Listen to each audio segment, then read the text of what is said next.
Welcome back to the deep dive. Today, we are heading into a story that honestly kept me up last night. It's a world that is going to challenge pretty much everything you think you know about faith, biology, and what it actually means to feel loved.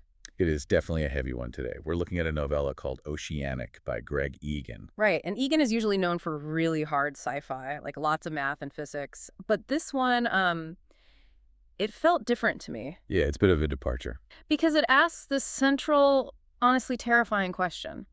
What if the most profound spiritual experience of your life, I mean, the actual physical sensation of God's love washing over you, what if that turned out to be nothing more than a biological accident? Exactly. It's a fascinating premise because it essentially treats theology as a branch of biology, and it takes place on a planet called Covenant. Right from the start, the setting is just incredible. It really is. So let's set the stage for everyone because we are definitely not on Earth anymore. The world building here is super dense. We are about 20,000 years in the future, or at least 20,000 years since humans first arrived on Covenant. In the story, these original humans are referred to as angels. Which gives it this instant mythical quality. But they weren't actually supernatural angels. No, not at all. They were just highly advanced humans from Earth. They came to Covenant and underwent a process called ecopoiesis. Which means they terraformed it, right? Right, they terraformed the planet to make it habitable. But here is the kicker. They also engaged in a massive biological engineering project to make themselves mortal again. That's the part that really gets me. They actually chose mortality. I mean, they Mhm. gave up being these spacefaring, potentially immortal beings to live on this wet, rocky world. Why would they do that? The lore in the story suggests they wanted a simpler, finite existence. They wanted to be part of a natural cycle again, rather than just standing outside of it. And the society that developed on Covenant over those 20,000 years is split into two very distinct lifestyles. You have the Firmlanders. Who live on the solid continents. Right, they live on land. But then you have the Freelanders. The Freelanders are where this story really shines for me. They live entirely on the ocean in these, well, they're living boats. Yes, they call them living hulls. They aren't built in a shipyard, they are grown. They're actually genetically modified organisms left behind by the angels. I love the specific details Egan puts in here. These boats glow with phosphorescence at night. They can heal themselves if they scrape against a reef. They even secrete lubricants to move through the water more efficiently. It's a completely symbiotic culture. The Freelanders rely on this biotechnology for absolutely everything. And our guide through this world is a character named Martin. He's a Freelander kid when we first meet him. And Martin is the perfect lens for this deep dive because he starts out as a true believer. He is deeply embedded in what they call the deep church. Yes, the deep church is the dominant religion on Covenant. And just to be clear for everyone listening, we aren't taking any kind of stance on real-world religions here. We're just exploring how the source material presents this specific fictional faith. Absolutely. We're just reporting on the world Egan built. Right. So they worship Beatrice, who is the daughter of God Yeah. in their mythology. She's this messianic figure who supposedly led the angels back to flesh and mortality. But on covenant theology isn't just about reading a holy book or listening to a sermon. It is deeply visceral. Visceral is the exact right word. The worship culminates in this intense ritual called the drowning. Okay, this scene, reading it, my palms were actually sweating. It is terrifying. Walk us through what happens here. It's a rite of passage. Yeah. To gain true faith, to really invite Beatrice into your heart, a child usually around 10 years old is taken out on a boat. They are bound hand and foot, they are weighted down with rocks, and then they are thrown off the side into the deep ocean. And this isn't just a quick dunk to scare them. No, the goal is to sink. Yeah. You have to hold your breath until you are essentially on the verge of death. We're talking about holding your breath for 200 tau, which is the unit of time they use. Yeah. You have to stay down there until your lungs are completely burning and your vision is fading. So Martin's older brother, Daniel, who is super devout, basically talks Martin into doing this. Martin is 10 years old. He's terrified. He's sinking into the dark, cold water, running out of air. He literally thinks he's dying. He describes the sensation of death as a serpent coming to swallow him. It's classic near-death imagery. The hypoxia, the lack of oxygen is setting in. The panic is absolute. But then right at the breaking point, something snaps. The switch just flips. He experiences this sudden, overwhelming euphoria. He describes it as a physical sensation of warmth and light. Like being wrapped in a mother's arms, the fear just vanishes. And when Daniel hauls him back up, shivering and coughing up water, Martin isn't traumatized at all. He's glowing. He just says, "I'm so happy." And this is the anchor of the deep church's power. Martin doesn't just believe in Beatrice because some priest told him to. He felt her. To him and to the millions of people in this culture, that visceral chemical rush is empirical proof that God exists and that she loves them. It's really hard to argue with a feeling that strong. I mean, if you feel divine love, who is anyone to tell you it's not real? Precisely. That experience becomes the foundation of his entire life. He feels Beatrice watching over him constantly. It brings him immense comfort. But as Martin gets older, biology starts to complicate things. Ah, yes, the awkward teenage years. But uncovenant puberty comes with some very high-tech complications. Yeah. We need to talk about the bridge. This is another example of that angel technology we mentioned. The humans on Covenant were redesigned. When they are intimate, they don't just have sex in the way we understand it. They can physically exchange a piece of tissue called a bridge. It sounds sort of like a biological USB drive for your immune system. In a way, yes. It connects the partners physically. They share nutrients. They share antibodies. It's a permanent bond unless you take medical steps to remove it. It was designed by the angels to ensure that couples were biologically compatible and supportive of each other. And the church has strict rules about this, obviously. Marriage first, then the bridge. Standard religious dogma. But Martin, being a teenager, falls for a Firmlander girl named Lena. They aren't married. Things get carried away. And they exchange the bridge. Martin is totally panicking after this happens. He thinks he's damned. He thinks the biology won't work because he's sinned. He fully expects his body to reject it or for the connection to literally rot. But it doesn't. The bridge connects perfectly. Yeah. The nutrients flow. The immune system sync up. The biology functions exactly as designed. And this creates a major crack in his worldview, doesn't it? A massive one. He realizes that the biological reality, the actual technology the angels left behind, functions completely independently of the moral laws the priests preach about. The machine doesn't care if he's married or not. It just works. It's the first time he really sees that the machinery of his world is totally indifferent to his theology. Right. And that doubt starts to fester. It eventually leads him away from the ocean entirely and the life of a freelander. He decides to go to university on land in a city called Mitar. He wants to study science. Specifically, he gets interested in native microfauna, which I have to say sounds incredibly boring compared to living boats and underwater rituals. It does sound a bit dry, but for Martin, it represents purity. He wants to study the microscopic life that was on Covenant before the humans ever arrived, the stuff that wasn't designed by the angels. He's looking for something untouched by the divine, something that's just natural.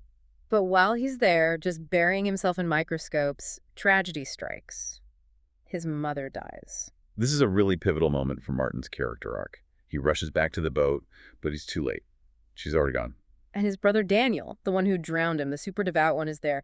And Daniel does something that I think a lot of people might recognize. He rewrites history. He does. Martin knows his mother wasn't particularly religious. She was what they call transitional, meaning she was kind of lukewarm on the whole Beatrice thing. She lived her life, she loved her family, but she wasn't a zealot. But Daniel insists that in her final moments, she converted, that she accepted Beatrice. And he tells this story with such intense conviction. But Martin sees right through it. He realizes Daniel is just telling himself a story to make the pain go away. Daniel cannot face the idea that his mother died without the saving grace of Beatrice. It's the moment Martin realizes that faith for many people is just a coping mechanism. He views Daniel's faith not as a fundamental truth, but as a lie born of need. And Martin decides he can't do that. He can't lie to himself just to feel better. Exactly. He chooses the hard truth over the comforting lie. So he dives back into his scientific work with this entirely new intensity. He studied these little ocean microbes called zooites, and he finds something really interesting about where they live. Okay, so this is where the detective story really kicks into high gear. What does he actually find? He discovers that these zooites used to live deep, deep in the ocean, like abyss level. But over the last 20,000 years since the humans arrived and terraformed the planet, the oxygen levels in the water changed. Because of the ecopoiesis. Yes. The human intervention changed the atmosphere, which slowly changed the ocean chemistry. And this allowed the zooids to migrate from the depths all the way up to the surface. So basically, human pollution or terraforming, depending on how you look at it, changed the environment, bringing these deep-sea bugs up to where the people are swimming. Exactly. And it seems like a minor ecological footnote, a thesis topic that maybe 3 people would ever read.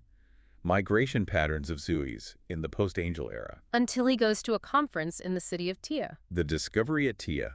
Martin walks into a presentation by a researcher named Carla Regia, and he sees a title on the screen that just stops him cold. Euphoric effects of Z1280 excretions. Z1280 is one of the zooies Martin knows intimately. It's one of those deep-sea microbes that migrated to the surface. And excretions, we are effectively talking about microbe waste products here. Essentially, yes. This microbe excretes a chemical called zooamine. Regia has discovered that this specific chemical structure just happens completely by accident to fit perfectly into the neurotransmitter receptors in the human brain. Like a key in a lock. Precisely. And when that key turns, it triggers a massive flood of dopamine, serotonin, and oxytocin. It causes intense euphoria, a feeling of profound peace, a feeling of absolute unconditional love. I can just see the light bulb going on over Martin's head. It must have been blinding. Because it connects everything. Think about the drowning ritual. What do? You go into the ocean water, which is now teeming with Z1280 because of the migration. You weight yourself down so you can't surface. You hold your breath until you are entirely hypoxic. So your blood-brain barrier is probably super stressed, you're in a heightened state of panic, and you are literally marinating in this psychoactive chemical. Exactly. The hypoxia probably makes the brain more permeable to the chemical. The presence of Beatrice that Martin felt at age 10, it was drug trip. It was a biochemical reaction to an environmental contaminant. That is just devastating. It is the absolute destruction of his entire worldview. It means the foundation of the deep church. The visceral proof of God's love is based on a bug that didn't even exist in the surface waters when the humans first arrived. The faith is literally a side effect of pollution. The angels didn't plan this? Beatrice isn't real, it's just a crazy accident of history. Correct. The humans terraformed the planet, accidentally lured these bugs to the surface, and then built a massive religion around the high they got from swimming with them. So Martin has to face the fact that his most sacred memory, the thing that gave his life meaning, was just chemistry. But he doesn't just accept it quietly in a lab, he goes to confront it. He travels to the north coast to a place where there is a sacred bloom of these zooids. The concentration is incredibly high there. It's basically a tourist trap at this point. There are these custodians charging people money to be splashed with this concentrated zoo water. It's like a spiritual car wash. And people are crying, they're fainting, feeling the spirit. Martin watches this and he just snaps. He pushes through the crowd. He tells them, this is a fraud. It's just a drug. You're paying for microbe boot. And to prove it to them, he walks right into the pool himself. This is really the climax of the story. He stands in that water. He knows scientifically exactly what is happening to his body. He knows the molecular weight of the compound entering his bloodstream. He knows the exact receptor sites it's targeting. He knows it is a lie. But what does he actually feel? He feels the love of Beatrice.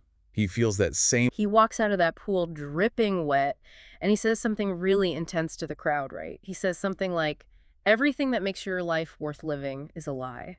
He basically tells them that unless they can face that possibility, that their joy is essentially meaningless, they are enslaved. It's a harsh, almost nihilistic freedom he's found. He refuses to stay in the warm bath of the lie. There's this final scene that really stuck with me. Martin is alone in a town square at night. He's sitting there just dealing with the fact that he is effectively an orphan in the universe now. He has totally stripped away the mythology. He has his truth, but he has absolutely zero comfort. And a stranger comes up to him, just a random guy, who maybe sees that Martin looks distressed. And Martin asks him point blank, do you believe in God? The stranger says no. He says he did as a child, but it made no sense to him as he grew up. And then Martin asks the question that's been eating him alive since he stepped out of that pool. He has, then isn't life unbearable? And the stranger replies so simply, he says, not all the time. Not all the time. It's such a quiet, understated ending. It completely rejects the grand cosmic drama of the deep church. The church tells you that you need constant, overwhelming divine love to make life worth living. You need that oceanic feeling. And the stranger is saying, actually, no, you don't. Right. He says, yes, the universe is empty of gods. Yes, your feelings are chemical accidents. But you can still exist. You can still have moments that aren't unbearable. You can have a sandwich. You can talk to a friend. You can just look at the stars. It's a very stoic way of looking at it. It's taking the magic out of the world and replacing it with endurance. Or maybe just reality. I think it's fundamentally about authenticity. Martin had a choice. He could have ignored the science. He could have kept the warm, fuzzy blanket of the lie. He could have stayed in the deep church and been perfectly happy. But he chose the cold truth. It seems like Egan is asking us, is truth valuable in itself, even if it makes you miserable? Exactly. Martin strips away the comforting narrative to find the literal mechanism. But notice the irony here. The mechanism creates the feeling of God perfectly. If the chemical creates the exact sensation of love, is the love fake? That is the lingering question for you to think about. To Martin, it is fake because the intent isn't there. There is no Beatrice sending the signal, it's just biological noise. But to the neurons firing in his brain, the signal is absolutely identical. The brain cannot tell the difference between real love and chemical love. Which really makes you wonder about our own emotions. We know that love, happiness, sadness, they're all just neurotransmitters in our heads. Does knowing the chemistry make the feelings less real? Martin seems to think so, at least regarding spiritual truth. He can't bridge that gap between this feels good and this is true. For him, if it's not objectively true, the feeling is a betrayal. I think that's exactly why the story is called Oceanic. It refers to that oceanic feeling Freud talked about, that sense of limitless oneness with the universe. And Martin finds the actual physical source of that ocean. And it turns out to be a puddle of microbes caused by an accidental oxygen shift. So what do we ultimately take away from this? We have Martin, who has lost his faith but gained the truth. He's lonely, but he is free. I think the main takeaway is a challenge to you, the listener. We all have our absolutes, things we believe are fundamental truths about the universe or about ourselves.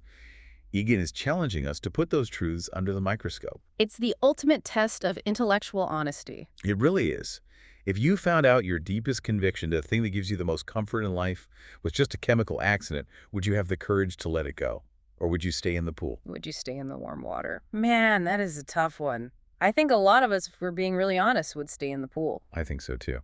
Martin paid a very high price for his honesty. He lost the comfort of an eternal mother watching over him. But he gained the ability to look at the stars and see them for what they actually are, not what he desperately wants them to be. And maybe not all the time is enough of an answer for how to get through life. It's not eternal bliss, but it's real. It has to be enough. Well, before we wrap up, I want to leave you with one final thought to mull over that builds on all this. If we accept that this profound spiritual connection is just a chemical formula, what happens if we bottle it? If humanity can synthesize the literal feeling of God's love and take it like a vitamin every morning, what happens to our ambition? Do we just stop trying to progress? Does a perfectly content species just go extinct with a smile on its face? That is a terrifying thought, a utopia of chemical complacency. Right. Something to think about this weekend. This has been a fascinating dive into the biology of belief. Oceanic by Greg Egan. Definitely worth a read if you want to really test your worldview. Highly recommended. It's one of those stories that just stays with you long after you put it down. Thanks for listening. Go examine your absolute truth, see what they're really made of, and we will catch you on the next deep dive.